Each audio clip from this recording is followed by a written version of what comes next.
The woman was terrified to find. Every time she arrived at a different station, she would see the same old lady. Even when the train was speeding forward, that old lady kept appearing outside the window. The old lady seemed to be warning her about something. Daisy could not see clearly and took a few steps forward, but the old lady stepped back a few steps. Daisy told her to stand still and wait for her, but every time she tried to get closer, the old lady would immediately step back, and always kept at a distance where she could not see or hear clearly. Daisy was getting angry. This old lady was obviously messing with her, so Daisy turned and left without looking back. But after walking for a few minutes, she turned and found the old lady seemed to be following her, and no matter how fast Daisy ran, the old lady could instantly catch up. Just as Daisy did not know what to do, a hiking ant happened to pass by. Daisy felt like she saw a savior, and quickly asked her for help. She asked her to go ask the old lady in the distance if she needed any help. After all, in this barren mountain wilderness, it was very unsafe for an old person to be here. The ant was also kind-hearted. She agreed right away without hesitation. Soon she came to the old lady's side, but strangely,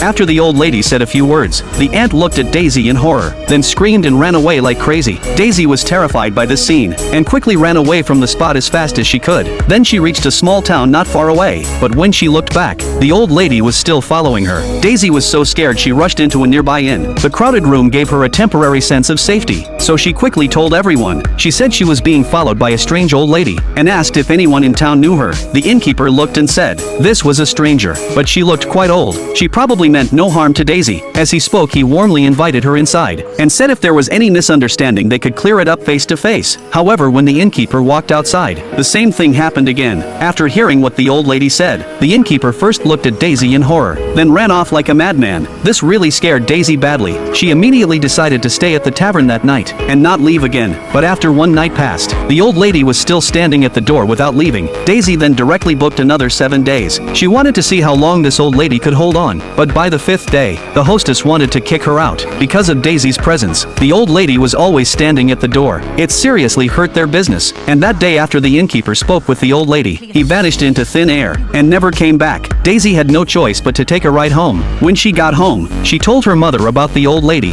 and this strange old lady had already seriously affected her life. So her mother suddenly had a clever idea. She thought of a perfect way to drive the old lady away. The two just needed to stay on the phone. When her mother got close, she could play the old lady's words for her to hear, and as Daisy's mother, no matter what the old lady said, she could not be bewitched. So her mother walked toward the old lady, but as she got closer, Daisy found the phone signal got worse and worse. She could not hear the old lady and her mother talking at all. She realized something was very wrong, and shouted for her mother to come back, but it was already too late. Her mother looked at her in horror, then ran away like a lunatic. Daisy chased her for a long time before she caught up, but by then her mother had already gotten into a taxi, and was staring at Daisy with extreme disgust, then quickly left the town.